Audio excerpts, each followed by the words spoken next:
Assalamualaikum warahmatullahi wabarakatuh. Kembali lagi bersama saya Ilham Panca di Cerita Ustadz. Cerita Ustadz adalah kajian yang bermanfaat untuk pemirsa Vikom TV. Dan pada episode kali ini, Cerita Ustadz akan membahas tentang keutamaan sunnah Rasulullah SAW.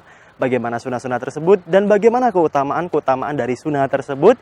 Berikut highlight-nya untuk pemirsa Vikom TV.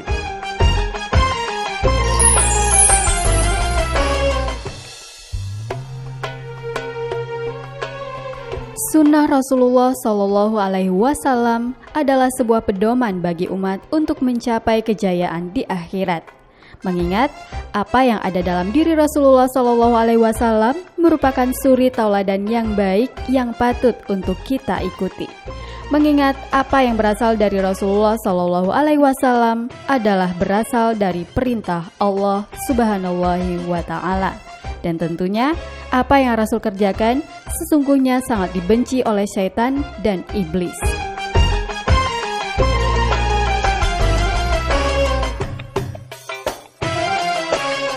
Melaksanakan sunnah beliau adalah tanda atau bukti kecintaan kita kepada Rasul. Nah, bagaimana pengalaman sunnah ini dan seperti apa kehidupan kita dengan sunnah? Berikut akan kita bahas lebih lanjut dalam program Cerita Ustadz hanya di Vikom TV.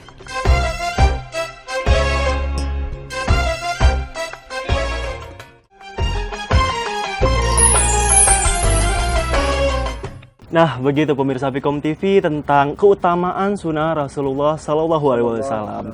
Untuk mengetahui lebih lanjut, ada baiknya kita langsung menanyakan saja kepada pakarnya. Dan pada episode kali ini kita sudah mendatangkan Ustadz yang kece nih, Ustadz Gaul, Ustadz kece, dan pastinya Ustadz kondang di Kota Tanjung Pinang. One and only Ustadz Ahad Rizaldi Siregar. Assalamualaikum warahmatullahi wabarakatuh. Waalaikumsalam warahmatullahi wabarakatuh. Apa kabar Ustadz? Alhamdulillah, barakallah dengan izin kawan-kawan sekalian tetap sehat. Alhamdulillah. Berbicara tentang tema pada hari ini Ustadz, keutamaan sunnah Rasulullah SAW. Di dalam sunnah baginda ada kejayaan Ustadz. Kejayaan seperti apa Ustadz mengenai sunnah ini? Dan apa keutamaan orang yang melakukan sunnah Nabi Muhammad SAW? Subhanallah. Bismillahirrahmanirrahim. Wah, ini pertanyaan Ilham luar biasa nih. Kita berangkat dulu dari definisi sunnah saya kira ya. Maka dalam bahasa Arab, sunnah itu artinya adalah tata cara kehidupan baginda Rasul. Bersangkutan tentang kaulan, au fi'lan, au takriran. Ucapan, perbuatan, au nahwaha. Apapun yang bersinggungan, berhubungan dengan diri baginda Rasul, itulah yang disebut dengan sunnah. Filosofi sunnah itu adalah ketika Allah SWT ingin menurunkan ajaran Islam kepada manusia, tentunya tidak mungkin Allah langsung turun.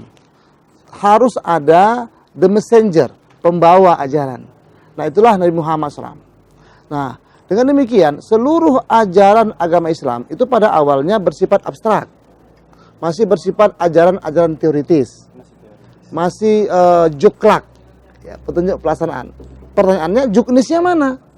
Nah, maka Allah Subhanahu wa Ta'ala menurunkan Nabi Muhammad SAW dengan seluruh aspek perbuatannya sebagai juknis, sebagai petunjuk teknis, sebagai implementasi. Bagaimana ajaran agama Islam yang awalnya hanya bersifat teoritis tadi, ini bisa teraplikatif dalam kehidupan. Bisa dipraktekkan dalam kehidupan. Contoh, ketika ada perintah Allah SWT, aqimus sholah, dirikan sholat. Bagaimana sholatnya? Maka Rasul mencontohkan, shollu kama ra'aitumuni usolli. Sholatlah kamu sebagaimana kau lihat aku sholat. Inilah sunnah. Berawal takbir, ya, ada rukuknya dengan cara sendiri, ada sujudnya, terus sampai bagaimana tata cara salamnya. Contoh lain, puasa nih. Al-Quran cuma mengatakan, kutiba alaikumusiyam, diwajibkan berkamu puasa. Bagaimana puasanya? Bagaimana durasinya? Bagaimana mekanismenya, tata caranya? Nabi contohkan, ya, berpuasa dari mulai terbit fajar hingga terbenam matahari. Apa-apa yang dilarang, jaga mata, jaga telinga, mulut, dan seterusnya. Itulah sunnah. Dan seterusnya, dan seterusnya. Nah, kalau begitu sunnah itu apa? Sunnah itu adalah seluruh tata cara kehidupan Nabi yang berhubungan dengan perbuatan, ucapan, dan tindak tanduknya. Itulah yang disebut dengan sunnah. Dan untuk keutamaan sendiri Ustaz? Nah, keutamaan tadi ada bahasa kejayaan ya. Iya. Benar, Ustaz. Apa kejayaan sunnah? Dalam sebuah hadis baginda Rasulullah bersabda, falahun nas wa najahun nas fid dunya wal akhirah illa man ta'atillah wattiba'i sunnati rasulillah. Kejayaan manusia, nah ini ya.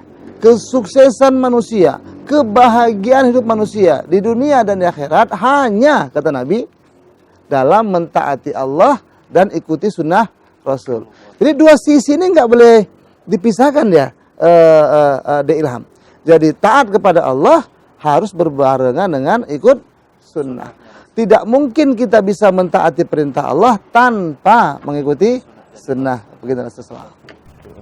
Kemudian Ustadz, kalau sunnah ini kalau tidak salah saya terbagi menjadi beberapa ya Ustadz. Benar Ustadz? Iya. Mungkin bisa Ustadz ceritakan terkait itu. Tadi ada juga tuh pertanyaan yang belum sempat saya jawab tuh, iya, tentang kejayaannya. Iya, benar, Ustaz, Iya. kejayaan tadi Jadi kejayaan, apa maksud kejayaan? Kita melihat bahwa hari ini banyak penelitian yang berhubungan dengan tata cara kehidupan yang dulunya orang tak memahami bahwa itu kebaikan. Tapi setelah diteliti ternyata benar ada kebaikannya. Contoh, Nabi mengajarkan makan itu jangan berlebih-lebihan, ya kan? Bagilah perutmu sepertiga dengan makanan, sepertiga dengan minuman, sepertiga dengan udara. Kemudian Nabi mencontohkan bagaimana tata cara makan yang baik dengan mengangkat kaki kanan dan menduduki kaki kiri. Setelah diteliti sekarang ternyata benar bahwa efek dari kalau kita makan bersila, wah ini kata orang Melayu sila bukan salah ini ya. Tapi efeknya adalah kalau kita asik dalam makan, ini bisa menimbulkan kekenyangan. Sehingga pada akhirnya perut kita penuh dan hingga sulit bernapas, maaf tak sedikit yang berujung kepada kematian. Nabi mencontohkan, mengajarkan dari dulu lagi bahwa maaf minum itu mesti duduk. Iya kan? Minum mesti duduk. Nah, orang mungkin beranggapan biasa aja sama aja kok berdiri duduk. Ternyata penelitian paling mutakhir, penelitian kontemporer menunjukkan bahwasanya minum yang berdiri itu bisa mempercepat kerusakan ginjal. Karena dalam tubuh kita ada fringer namanya, ada penyaring, ya. Kalau dia minum sambil berdiri, itu penyaringnya nggak maksimal, ya, sehingga air itu akan cepat menekan ginjal dan membuat ginjal itu cepat rusak. Tapi kalau minum duduk, ya, dia teratur dengan rapi, sehingga kerja ginjal agak terbantu. Subhanallah. Oke, Ustaz. Kemudian kalau berbicara tentang yang tadi pertanyaan Iya. tadi, Ustaz, sunnah terbagi Baik. menjadi beberapa. Kalau orang dakwah nih, ya kalau dalam perspektif hadis, sunnah terbagi 3 nih.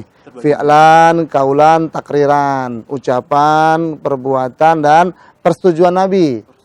Ini pembagian secara umum yang dikenal di dunia ilmu hadis maupun ilmu fikih. Tapi ada juga pembagian sunnah dari perspektif ulama dakwah. Ini dia. Berbeda lagi itu Ustaz ya. Berbeda lagi. Dibagi 3 juga. Terbagi pertama namanya sunnah surah. Surah itu berasal dari kata suratun. Suratun itu bahasa Arabnya artinya gambar. Berarti sunnah atau perilaku Nabi yang berhubungan dengan tampilan diri Nabi. Dari ujung rambut Nabi sampai ujung kaki. Itu surah nih. Nanti akan saya rinci. Yang kedua sirah. Sirah berasal dari kata siratun. Perjalanan hidup Nabi. Biografi Nabi. Dari mulai bangun tidur sampai tidur kembali. Cara Nabi bangun tidur gimana? Wah, ini mesti pelajari. Cara Nabi masuk ke tandas, keluar tandas, tata cara Nabi mandi, berpakaian, berkeluarga, berkendaraan. Subhanallah. Semua ada tata caranya. Ada seorang sahabat, ya, Sufyan Ats-Tsauri, mengatakan bahwasanya, kalaulah kamu bisa, wah, ya kan, mencontoh Nabi dalam seluruh aspek kehidupanmu, hatta menggaruk kepala pun, maka usahakan itu meniru gaya Nabi. Sampai sebegitu para sahabat itu, ya kan? Menggaruk kepala saja pun, ya, ditanya, Nabi garuk kepalanya macam mana? Buang ludah. Yang kita anggap ini pekerjaan yang sepele, itu pun tata cara Nabi. Buang ludah ke arah kiri. Ilham biasa kalau buang ludah kemana? Random Ustaz. Kadang-kadang kiri ya. Padahal Nabi ajarkan bilang ke kiri. Ucapkan a'udzubillahi minasyaitonirrajim. Oh, tapi ini jangan diamalkan ketika nyetir ya. Ya. Ustaz, ke mobil Ustaz ya. Jadi lihat kondisional. Tapi kalau bisa emang setiap buang ludah ke kiri. Para sahabat meniru Nabi hatta menggaruk kepala pun itu. Kayak gitu deh. Kemudian baru kedua. Baru dua itu Ustaz. Sunnah sirah. Yang ketiga namanya sunnah sariroh. Apa sarirah itu? Sarir. Ya, sarir itu artinya yang tak kelihatan. Sunnah Nabi yang berhubungan dengan fikir dan kerisauan Nabi. Kalau surah kan nampak tuh, ya tampilan. Kalau sirah kelihatan nih cara-cara kehidupan. Ini sarirah. Fikir dan kerisauan Nabi. Apa yang Nabi fikirkan tentang umat ini? Ternyata diilham bahwasanya habis hari Nabi, habis fikir Nabi. Nabi tak kenyang makan, Nabi tak nyenyak tidur, semata-mata memikirkan kita umatnya. Masya Allah. Bagaimana kita ini bisa masuk ke surga nantinya dan terhindar daripada neraka. Bagaimana caranya? Amalkan agama dalam kehidupan kita. Inilah yang Nabi pikirkan. Sehingga Nabi sampai dengan wafat, Dinda. Sampai dengan wafat ilham. Yang diucapkan apa? Ummati, ummati. Bukan istriku, tidak Dinda. Masya Allah, ummati. An-nisa, kaum perempuan. Bagaimana kaum perempuan nanti ini bisa tutup aurat.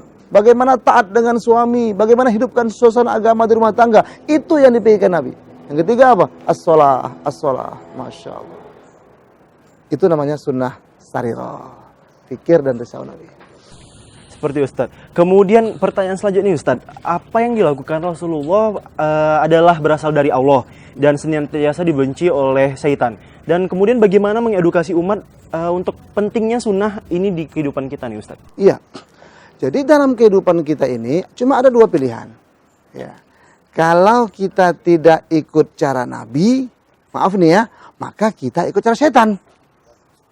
Makanya Allah Subhanahu wa taala firmankan dalam Al-Qur'an, "Wala tattabi'u khutuwatis syaitan." Awalnya tuh, "Ya ayyuhalladzina amanu dukhulu fis-silmi kafah." Wahai orang beriman, masuklah kamu ke dalam Islam secara totalitas. Wala tattabi'u khutuwatis syaitan. Jangan kamu ikut langkah-langkah syaitan. Inna syaitana lakum aduwwum mubin. Syaitan itu musuh yang nyata. Berarti kalau kita tidak ikut cara Allah, maka kita akan ikut cara syaitan. Cara Allah itulah cara baginda Rasulullah Muhammad sallallahu alaihi wasallam. Maka buat kita hari ini semua umat, baik kaum remaja, orang tua, dewasa, siapa saja dimanapun kita berada, maka kalau kita alergi, maaf tanda petik nih, alergi dengan kehidupan Nabi, maka nauzubillah min zalik, kita akan mengarah-arah kepada perbuatan syaitan. Contoh, makan. Kata Nabi tangan kanan duduk. Kalau kita berlawanan, tangan kiri berdiri, cara syaitan. Kan kita lihat. Maaf, pipis bagi laki-laki nih, pipis bagi laki-laki. Sunnah Nabinya apa? Jongkok. Kalau kita pipis berdiri, cara syaitan. Cuma dua pilihan.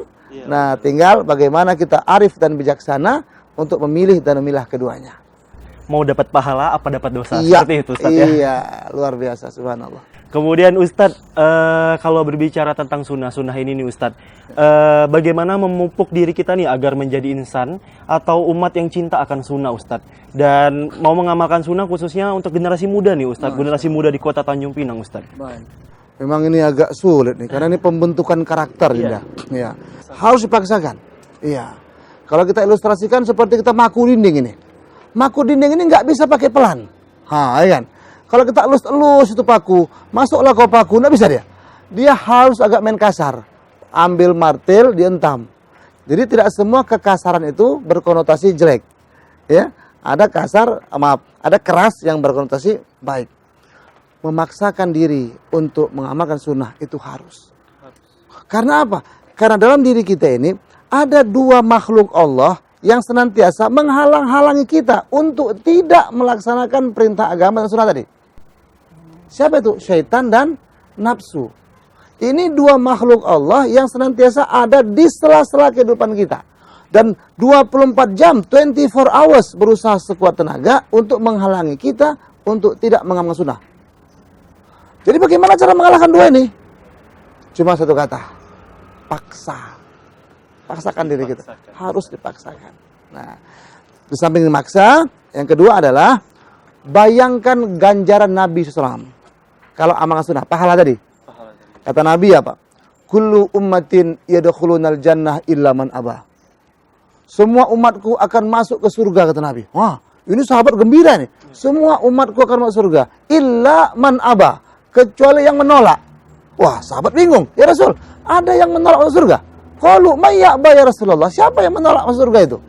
Apa kata Nabi? Menjelaskan, ini Nabi biasa menggunakan bahasa bersayap. Inilah diplomasi Nabi cukup tinggi. Kata Nabi apa? Qal man ata'ani dakhalal jannah wa man asani faqad aba. Siapa yang mentaatiku, amalkan sunnahku, itulah yang akan masuk ke dalam surga.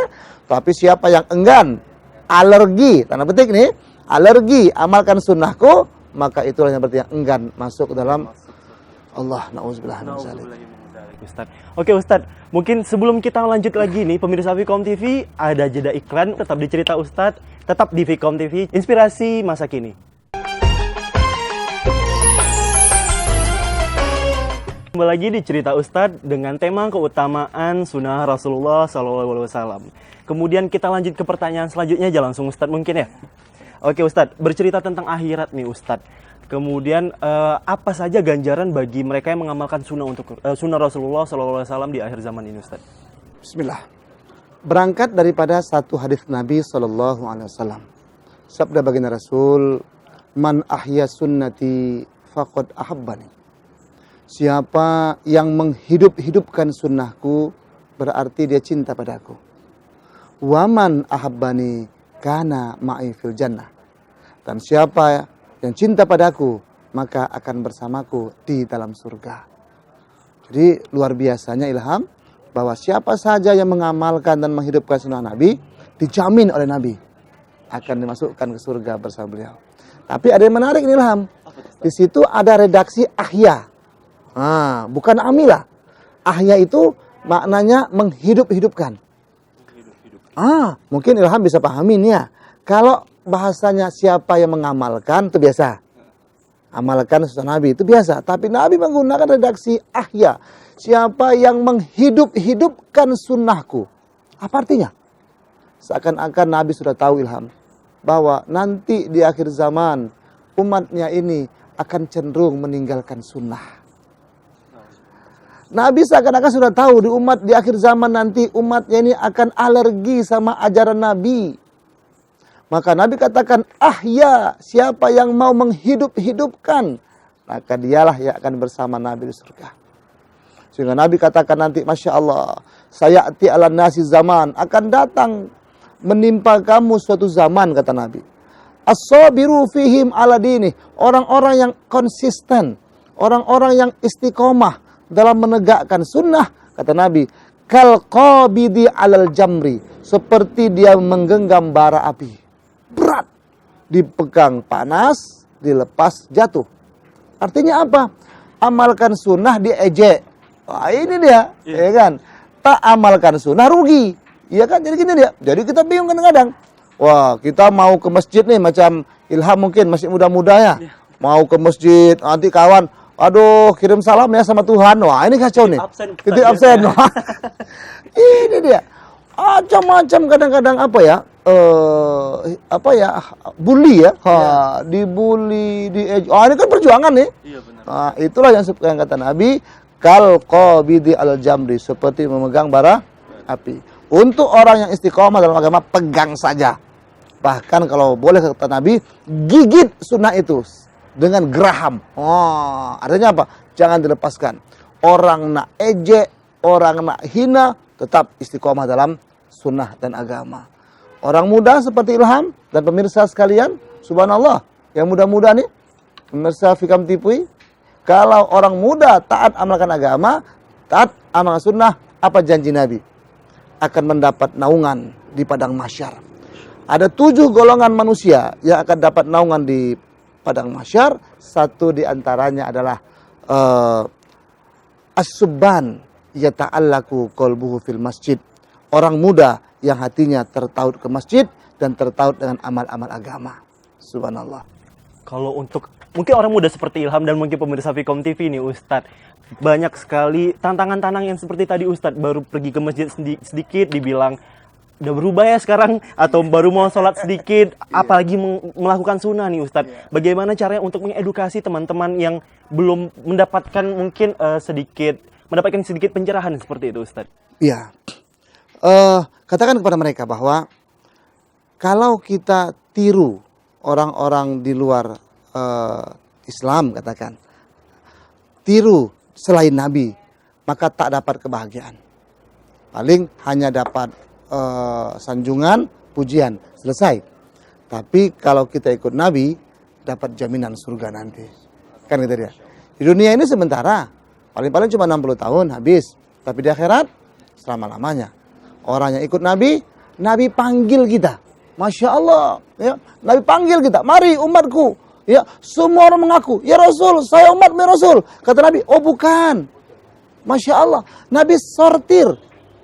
Terjadi proses sortirisasi. Di padang mahsyar semua akan menuju Nabi, mengatakan ya Rasul, saya umat ya Rasul. Tapi kata Nabi, kamu bukan, kamu iya, kamu bukan, dan seterusnya. Maka orang berkata, kenapa dia dipilih ya Rasul? Maka Nabi katakan, inilah orang-orang yang masa hidupnya istiqomah amalkan sunnahku dalam kehidupannya. Semoga ilham satu di antaranya. Amin ya Allah, amin ya Allah. Jangan ikut-ikutin drama Korea aja Ustaz, ikutin artis, iya. ikutin Rasul nggak mau ya Ustaz ya. Iya. Mungkin ke pertanyaan selanjutnya nih Ustaz, bercerita tentang sunnah, seperti apa sahabat mengamalkan sunnah Rasul Ustaz? Iya. Yang mungkin bisa kita pelajari dari para sahabat itu Ustaz. Iya, seperti yang saya katakan di awal, Sufyan Ats-Tsauri ya, hatta menggaruk kepala pun dia akan tetap senantiasa ikut cara Nabi.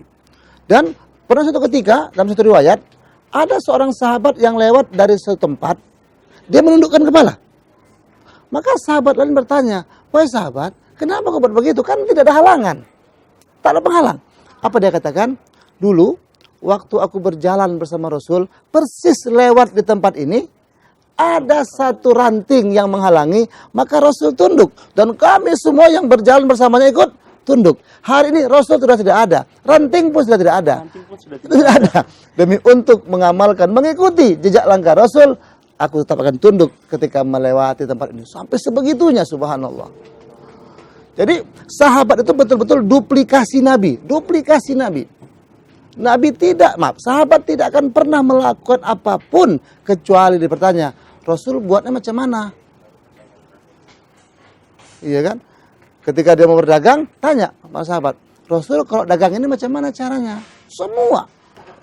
Ketika mau nikah, Rasul melakukan pernikahan macam mana caranya? Semua, Masya Allah. Demi pahala ya Ustaz. Demi pahala dan demi surga bersama Nabi nantinya. Mungkin ini pertanyaan terakhir nih Ustaz.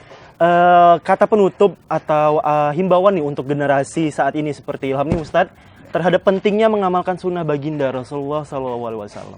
Baik, subhanallah. Saya bicara secara umum nih ya. Ya, jadi filosofi agama kita begini. Allah Subhanahu wa taala firmankan, "Wa hadainahum najdain." Allah berikan kepada kita pilihan, dua jalan. Dua jalan. Hari ini kita seakan-akan berada at a cross, di persimpangan jalan. Ya. Faman syaa'a falyu'min wa man syaa'a falyakfur. Kalau kamu pengen beriman, monggo silakan beriman, ini jalannya disediakan Allah. Ini potensinya, ini sumber-sumber energinya Allah berikan, silakan pilih. Kalau kamu ambil jalan kebaikan, kamu dapat pahala, matimu masuk surga. Tapi pada sisi yang sama, Allah sediakan jalan keburukan. Seluruh potensi Allah sediakan, silakan. Kalau kamu mengarahkan hidupmu kepada keburukan, ini jalannya, ini potensinya, maka dosa kompensasinya, konsekuensinya, dan neraka sebagai tempat kembalimu nanti. Hari ini jalan terbentang Ilham di depan kita. Semua kita, pemirsa Fikom TV. Tinggal kita mau pilih yang mana ini. Ya. Pilih sunnah Nabi, insya Allah ini adalah on the right track. Jalan yang lurus, siratal mustaqim. Tapi di luar jalan hidup Nabi, maka kita akan mengarah kepada jalan hidup syaitan. Masya Allah. Ada reward dan ada punishment Ustaz. Ada reward dan ada punishment. Pilihan apa pada kita. Oke Ustaz. Seperti itu pemirsa Fikom TV, cerita Ustadz pada episode kali ini tentang tema keutamaan sunnah Rasulullah SAW. Berbagai keutamaan sunnah yang bisa kita ikuti seperti yang tadi disampaikan dari Ustadz Ahad Rizaldi Siregar. Saya Ilham Panca dan Ustadz Ahad Rizaldi Siregar. Terima kasih Ustadz. Undur diri, wabillahi taufiq wal hidayah. Wassalamualaikum warahmatullahi wabarakatuh.